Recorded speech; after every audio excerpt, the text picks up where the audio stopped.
É difícil a gente se situar, né? Mas feliz sábado para vocês, feliz sábado para aqueles que nesse feriadão estão aqui conosco e que Deus se faça presente no nosso meio. Muito obrigado pelas orações que foram feitas, Peterson, muito obrigado, Saulo, por também ter colocado algumas passagens bíblicas aí para a gente. Sejam todos bem-vindos, sejam bem-vindos aqueles também que estão nos assistindo através das redes sociais.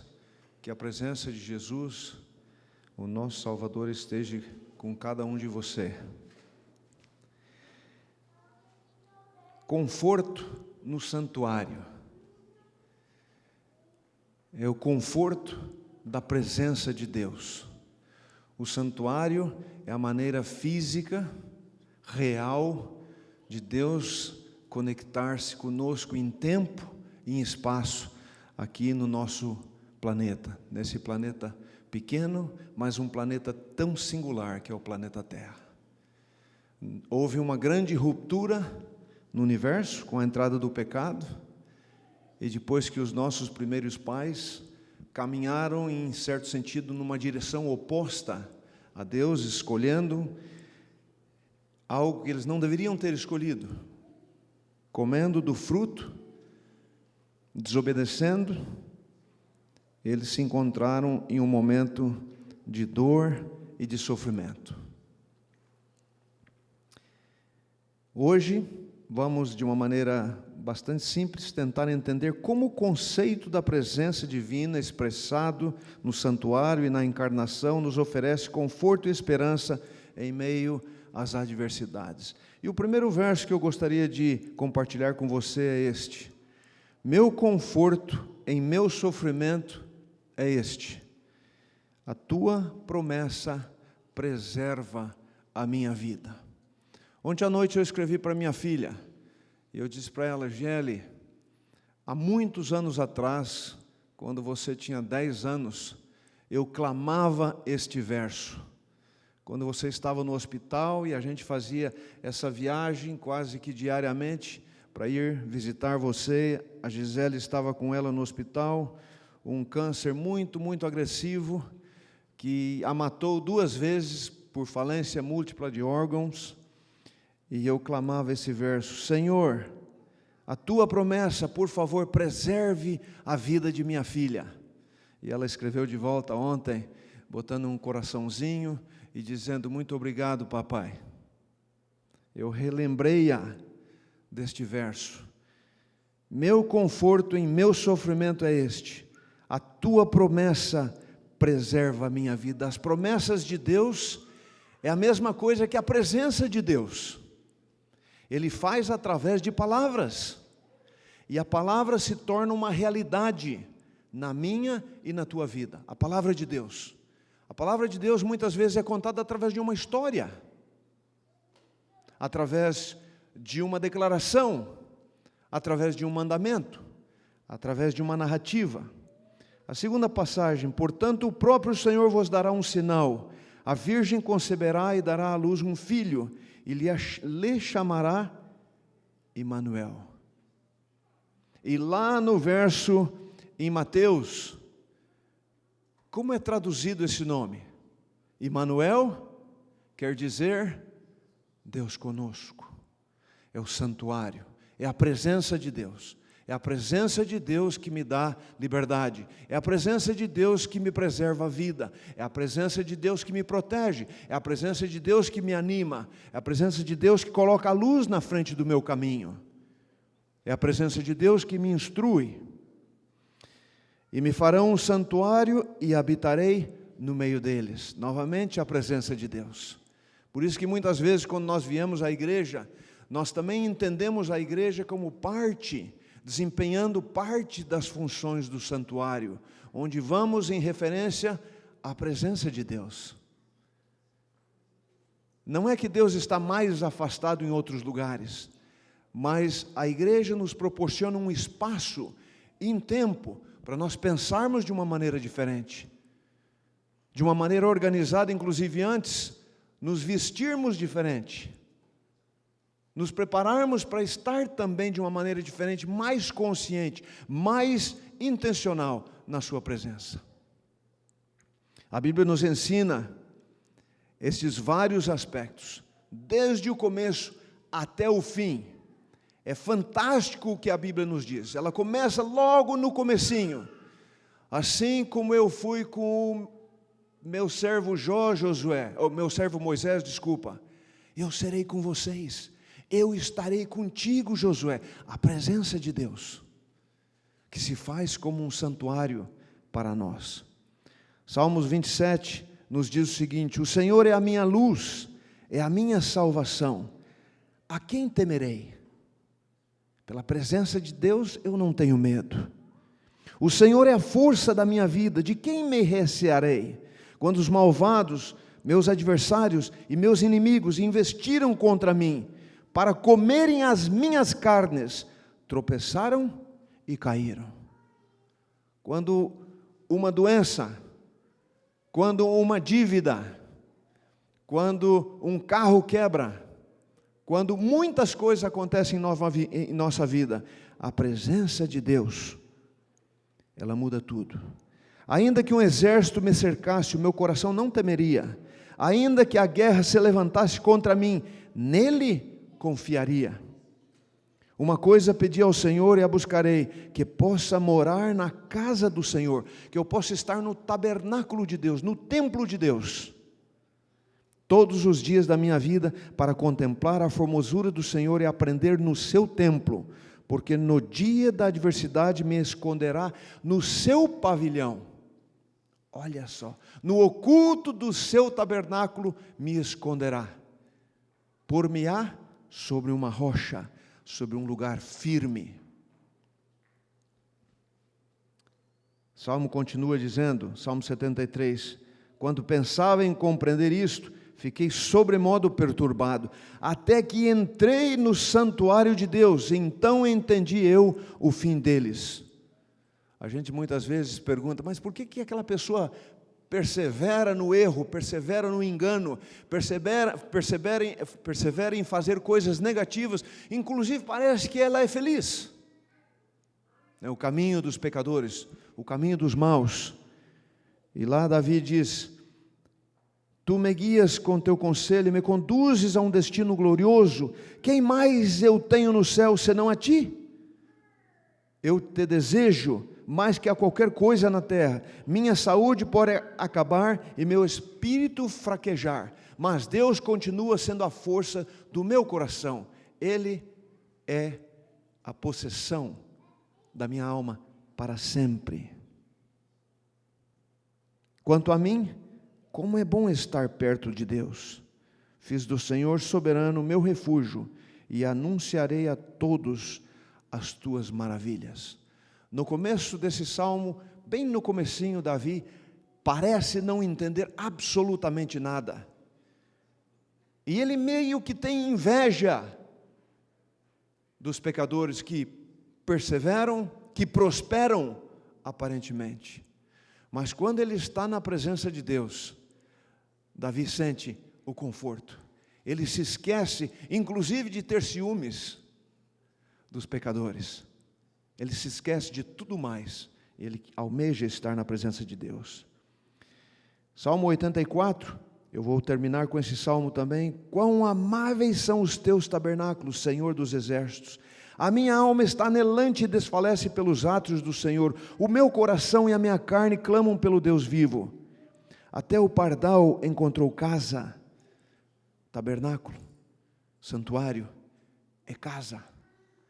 Por isso que lá no Evangelho, o que diz o Evangelho? Eu irei e vos preparei um lugar. Eu vos prepararei uma casa cheia de quartos. Eu vou preparar um santuário, onde a minha presença estará lá. E todos vocês também.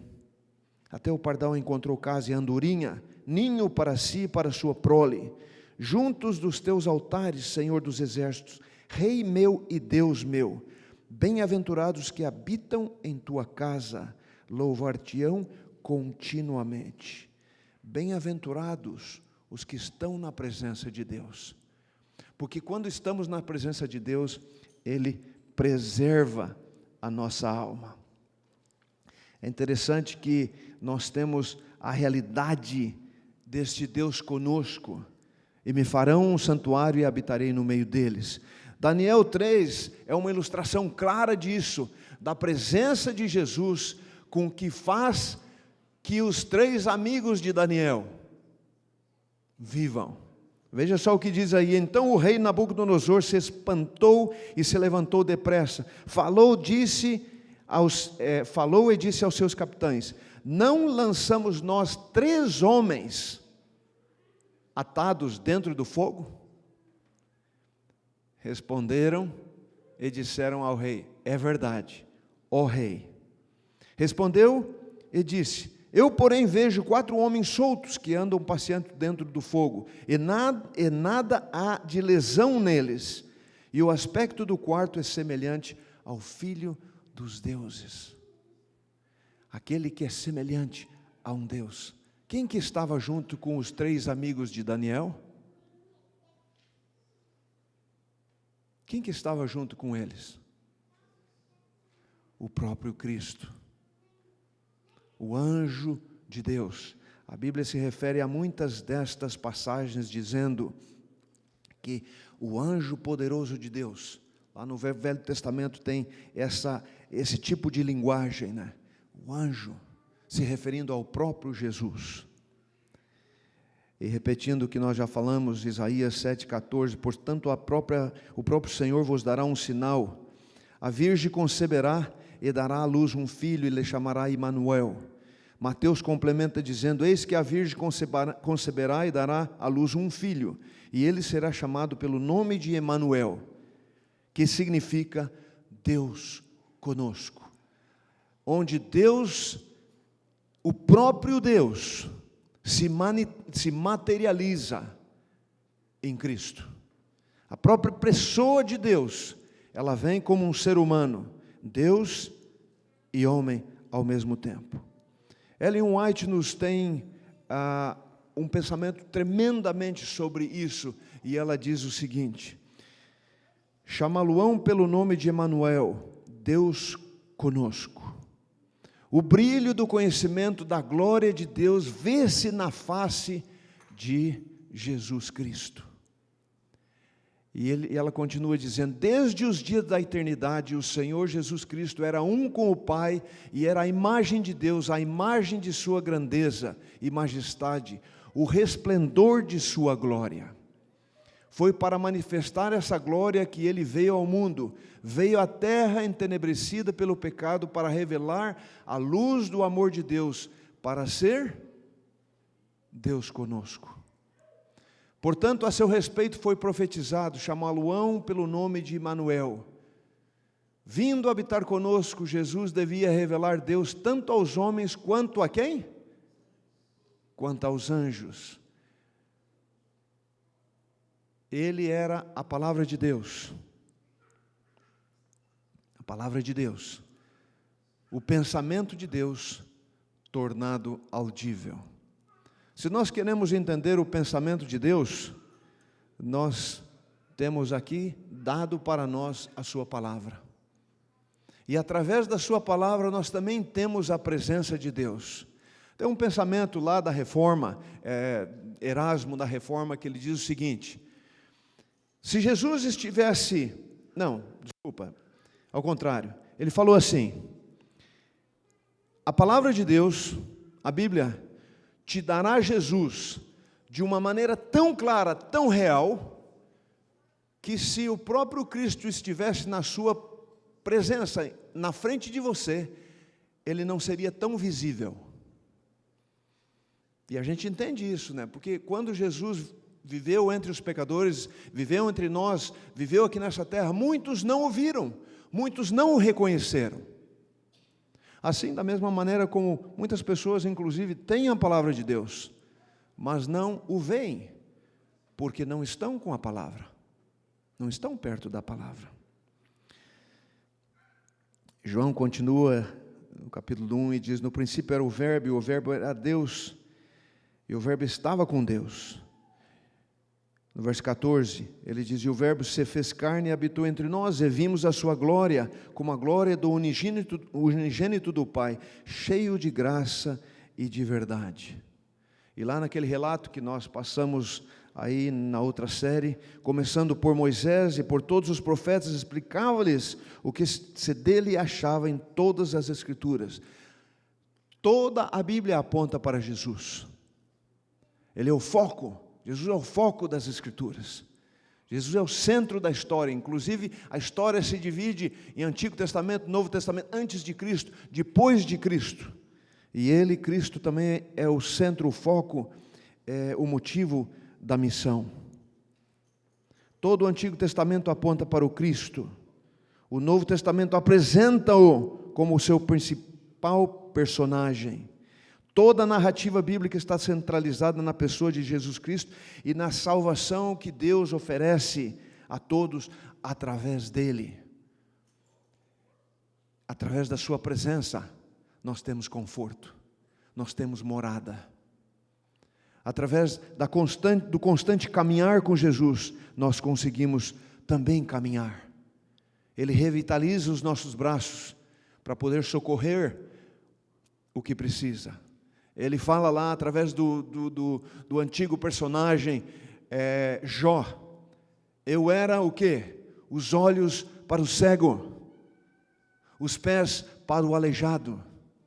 Eu arrancava, Jó, né? Arrancava a viúva das mãos daqueles que a oprimiam.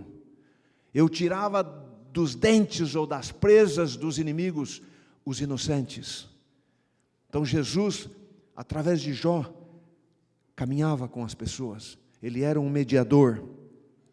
A intenção de Deus de encontrar e estar com o seu povo fica absolutamente clara na ordem dada a Moisés para construir este tabernáculo, o tabernáculo no deserto. Todo o serviço do santuário apontava para Cristo e sua obra. E depois, tudo o que fez Jesus, Ele cumpre este serviço do santuário. Ele se torna morada para nós, companhia para nós, presença para nós, promessas realizadas para nós. Em consonância com este argumento, João diz que o verbo se fez carne e habitou entre nós. O termo traduzido aqui para habitar vem da mesma raiz da palavra skene, né, que significa tabernáculo, skenon, depois tabernáculo. O tabernáculo era erguido por Moisés, que foi erguido por Moisés, foi uma antecipação e predição da libertação escatológica que Deus concederia a seu povo por meio da obra de Cristo. Deus conosco, que promessa incrível, gente! Deus conosco, que promessa mais maravilhosa! Eu me lembro que eu estava com a Gisele e com a minha menininha pequenininha, eu acho que já tínhamos as duas talvez, né, Gisele? Eu não me lembro. Nesse momento, não, só tínhamos a mais velha, porque nós estávamos voando para a República Autônoma de Nakhchivan, lá no meio das montanhas, perto do Monte Ararat. E a gente havia passado uma semana na capital, em Baku, capital do Azerbaijão, e a pequenininha estava, essa mesmo que eu escrevi para ela ontem, já é uma moça, fez 28 anos, ela estava com 23 picadas de mosquito só no rosto. Quem que é mãe novinha aqui? Tem alguma mãe nova aqui? Ainda não? Tem alguma outra mãe nova aqui? Tem a mãe da Laura, né? Quantas mães tem aqui? 23 picadas de mosquitos, era isso, Gisele? E nós estávamos no aeroporto. E nós fomos levados por uma salinha lá, e ficamos lá 1 hora, de repente um coordenador da ADRA, que estava conosco, ele disse, olha, o oficial principal da imigração disse que vocês não vão poder voar, porque vocês não têm um visto no passaporte. E para ir para esse lugar, agora o governo está exigindo um visto no passaporte. E nós, no maior desespero, nós falamos, não, nós estamos sempre indo para esse lugar, voamos para esse lugar a cada mês. Não existe essa regra. Vocês estão inventando coisas para nos barrar de voar hoje. E a Gisele, eu nunca vou me esquecer desse momento. ela estava exausta, lutando contra mosquito, lutando contra o calor, lutando contra tudo que existia de negativo para uma mãezinha nova com um bebê bem pequenininho. Você sabe como é que é, né? 2 bebês eu vejo que vocês têm. Né, Arthur? Você já não é mais bebê, né? É um moço grande. E eu vi a angústia da mais desgraçada naquele momento. Não poderemos voltar. E eles foram firmes, não vão poder voltar. Eu tentei barganhar, eu tentei diplomaticamente negociar. Por favor, gente, eu sou o diretor da ADRA, usei todos os argumentos que eu poderia ter. Eu conheço o primeiro-ministro do país, eu já falei com o presidente, eu conheço o embaixador americano, eu conheço o embaixador alemão, o cara do Japão. Nada. Pode voltar, vai para a capital, vai para o departamento de vistos do governo local e, quem sabe, depois de uma semana você volta. Os colegas, 2 deles, Bahman e Ghassan, estavam tremendamente frustrados, porque eles sabiam que não havia esse requerimento, que de repente colocaram 1 ou 2 dias antes. Nós havíamos voado para esse lugar por uns 2 ou 3 anos já, acho que 2 anos, e nunca havia essa exigência. E nós frustrados, decepcionados, arrasados, vencidos, saímos derrotados. E estávamos saindo daquela sala grande, passamos por uma porta, ou antes de passar por uma porta, íamos passar por essa porta para sair.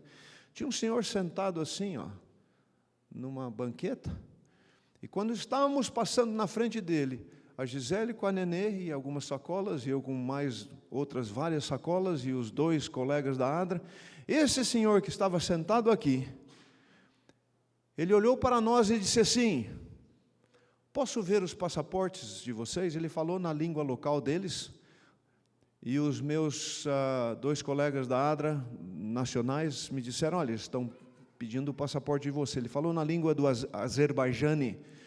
Eu olhei para aquele senhor e eu tinha uma leve impressão que ele era diferente. Eu pensei assim: mais um curioso querendo ver um passaporte estrangeiro, querendo ver um passaporte brasileiro, quem sabe. Aí peguei os 3 passaportes e dei na mão dele. Tipo assim, olha aí, não tem nada especial, é um passaporte.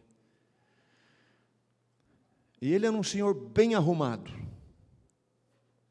Olha para mim hoje. Ele era um cara que estava melhor arrumado do que eu. Um terno impecável. Pensei, ele não é comum. Eu nunca vi um homem assim aqui.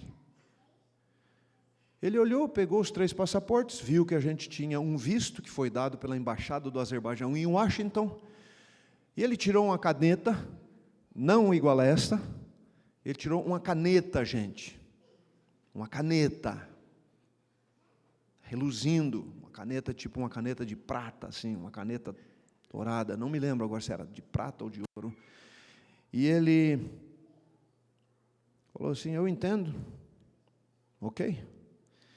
Aí ele pegou cada passaporte, do lado do visto, do carimbo grande, assim, quadrado, quase uma página inteira do passaporte, ele botou uma assinatura dele, escreveu a palavra Nakhchivan AR, Nakhchivan Autonomous Republic. Fez isso no próximo passaporte, fez isso no 3º passaporte. Me entregou os 3 passaportes e disse: você pegou esse visto em Washington, não foi? Pode ir. Aí, como o avião já estava praticamente saindo, eu, a Gisele e os 2 colegas e o Nenê saímos correndo, mas desesperadamente, subimos a rampa do avião, que isso era na parte do asfalto, né, ali do tarmac, né, do aeroporto, e subimos, sentamos no nosso banco, a porta se fechou, o avião saiu, e eu pensando, o que aconteceu? O que aconteceu? Foi um anjo? E eu olhei, e naquele momento, eu vi que a letra dele, não só a letra, não só a cor da tinta, não só a espessura da tinta, mas tudo era igual à assinatura que estava no próprio visto que foi dado lá em Washington. Ele era o próprio cônsul que havia trabalhado em Washington e que me havia me dado aquele visto. Eu jamais o reconheci. Inclusive, ele fez uma amizade comigo, com a Gisele em Washington, e ele pediu para eu levar uns remédios para o pai dele, que morava no Azerbaijão. E junto com os remédios, ele botou, até hoje me lembro, 3 camisas muito lindas. Como é que Deus se faz presente na hora que a gente mais precisa? Mesmo para o que alguns diriam, não, mordida de mosquito não é grande coisa. Como é que Deus atende às orações de uma mãe, no momento de maior angústia? Deus conosco, que promessa incrível, que realidade maravilhosa. Isto é o que nos permite, como seus discípulos, viver pela graça e testemunhar de sua presença. A presença dEle nos faz ir para frente e olhar para cima. Pois é a presença e as promessas de Deus que preservam nossa vida. E nesse contexto eu faria algumas perguntas hoje aqui, para vocês pensarem comigo. O termo encarnação na Bíblia refere-se a Deus, né? Esse termo de encarnar-se, de habitar com as pessoas, de estar junto como casa, como tabernáculo, como tenda. Esse termo se refere a Deus se tornando carne, se tornando homem, não de forma a estar muito longe, mas de forma a estar bem pertinho, o mais próximo possível dos seus filhos. Pergunta: quais são alguns exemplos lá no Velho Testamento de Deus estar bem pertinho com as pessoas? Fisicamente do lado das pessoas. Me digam, um exemplo no Velho Testamento. Deus está junto com as pessoas. Vamos, gente. Tabernáculo, ok? Acabamos de dizer. Moisés, o que mais? Moisés, a nuvem que protegia Moisés durante a noite e o povo de Israel durante o dia. O que mais? Adão e Eva na viração do dia, Jesus, o próprio Deus, caminhava com eles. O que mais? O maná que era dado, Jesus alimentando o povo, sustentando a vida, protegendo a vida. O que mais? O que acontece com Jacó? Os anjos sobem e descem. A sarça ardente. Um exemplo a gente já falou. Qual foi o exemplo que eu li? Vamos, gente. Jesus com os 3 amigos de Daniel na fornalha de fogo ardente. Jesus quer estar conosco, presente na nossa vida. Todo o Velho Testamento, todo o Novo Testamento indica isso de uma maneira clara. Nós temos aí tantas coisas, gente, tantas coisas. Eu estarei com vocês, eu sou convosco. Não temas, eu estou contigo. Não te assombres, eu sou o teu Deus. Eu andarei contigo, eu irei à sua frente. O meu braço poderoso, inclusive é sempre referido à mão direita forte de Deus. Deus conosco, a presença de Deus é evidente em todo o cânon. Por exemplo, no Antigo Testamento temos a expressão o anjo do Senhor como evidência do desejo de Deus de estar sempre próximo de seu povo. E acredita-se que esta expressão seja uma referência ao Cristo pré-encarnado. O anjo do Senhor. Em Gênesis 22, depois de observar que Abraão estava disposto a sacrificar seu filho Isaque, o anjo do Senhor fornece um cordeiro como substituto de Isaque. Imagina o próprio Jesus. Aqui está um cordeiro, Abraão. Oferece-o, ele sou eu. O próprio Jesus. Em Gênesis 16, o anjo do Senhor aparece a Agar e conforta o seu coração, não apenas garantindo a sua própria sobrevivência e a de seu filho, mas também dando a promessa de que seus descendentes seriam multiplicados. Mesmo com Agar e com o filho dela, Ismael. Nós temos aí em Números, o anjo do Senhor aparece a Balaão e lhe ordena, dizendo: somente a palavra que eu te disser, essa falarás. Em Juízes, o anjo do Senhor aparece à esposa de Manoá, que era estéril, e promete-lhe um filho. Mais uma vez o libertador, uma referência a Cristo. O Cristo pré-encarnado se manifesta e se apresenta ao seu povo, desta vez para anunciar um libertador. Veja só, a presença de Deus novamente. Outra sugestão da encarnação pode ser identificada na narrativa da escada de Jacó, onde os anjos de Deus são vistos subindo e descendo, mostrando uma relação contínua entre o céu e a terra. Jesus usa esta imagem para se referir a si mesmo como ponto de contato entre Deus e os homens. Jesus apresentou-se como o meio através do qual as bênçãos do céu fluíram para a humanidade. Aí está uma outra figura de Jesus.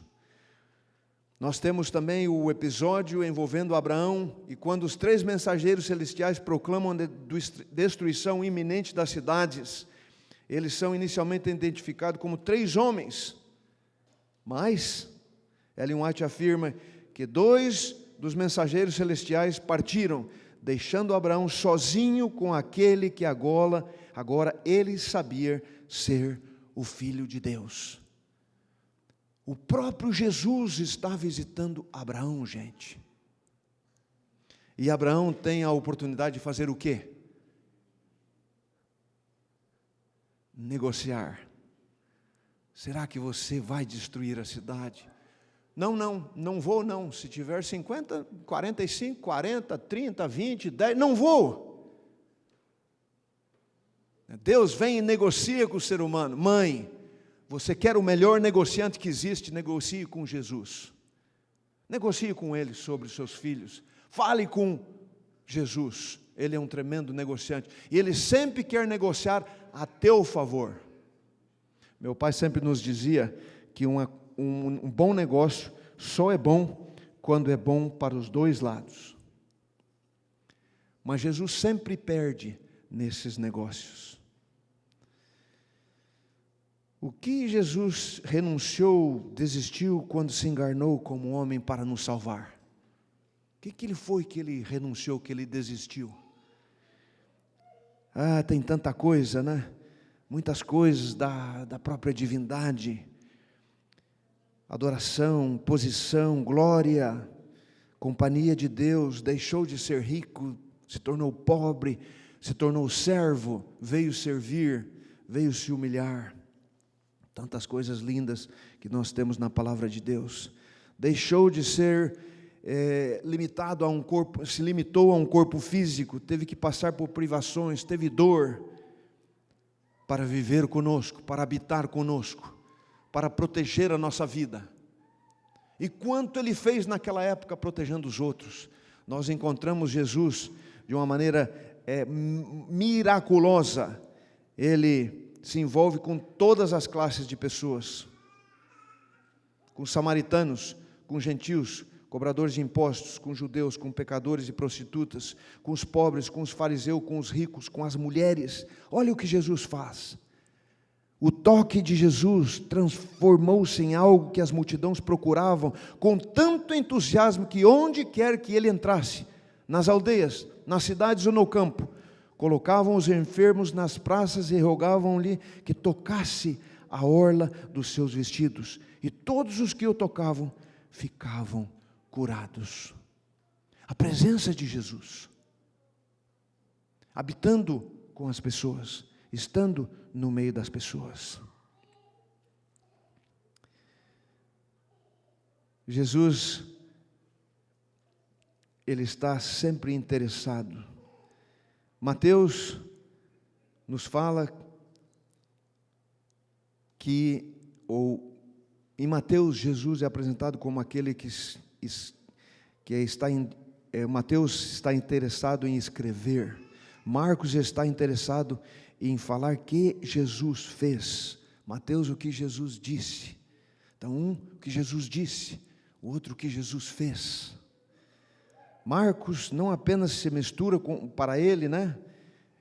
Jesus não apenas se mistura com as pessoas, mas também as toca e é tocado por elas. Seu toque traz cura ao leproso. Cura uma mulher que por 12 anos tem um fluxo de sangue. E quando ele toca, imediatamente a mulher é curada. Ele toca uma menina que acaba de morrer e ela é ressuscitada.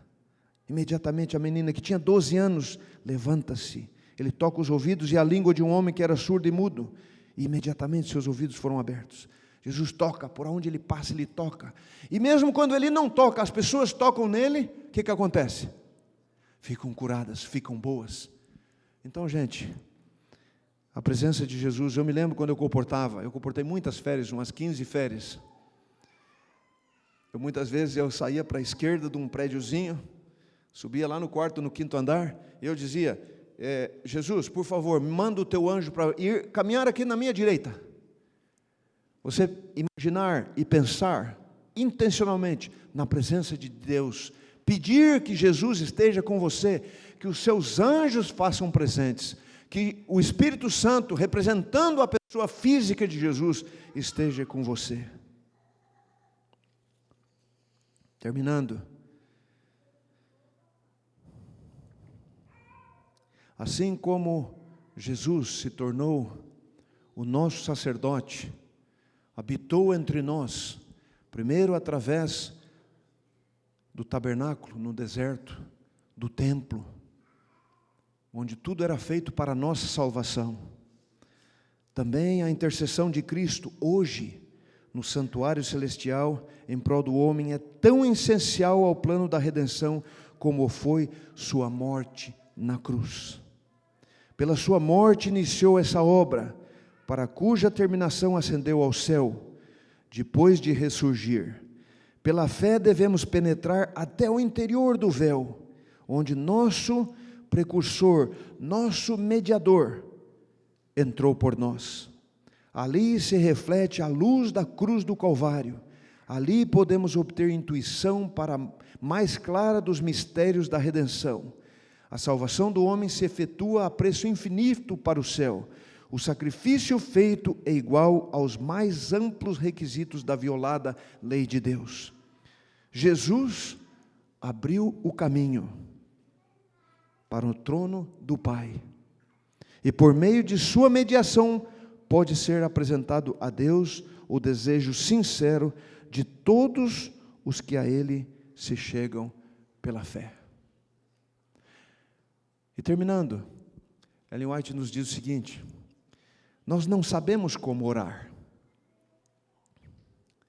O Espírito Santo pega a nossa oração, que é cheia de distorções, e ele faz sentido à nossa oração e às nossas palavras. O Espírito Santo traz as nossas palavras em forma coerente e apresenta para Jesus. E ela termina dizendo: e Jesus leva a nossa oração até o Pai. E o Pai sempre responde à oração de Jesus. A presença de Jesus, ela é real. É muito mais real do que a minha presença, do que a sua presença. Porque todos nós estamos aqui porque Ele sustenta, através da sua presença, da sua palavra, Ele sustenta esse planeta.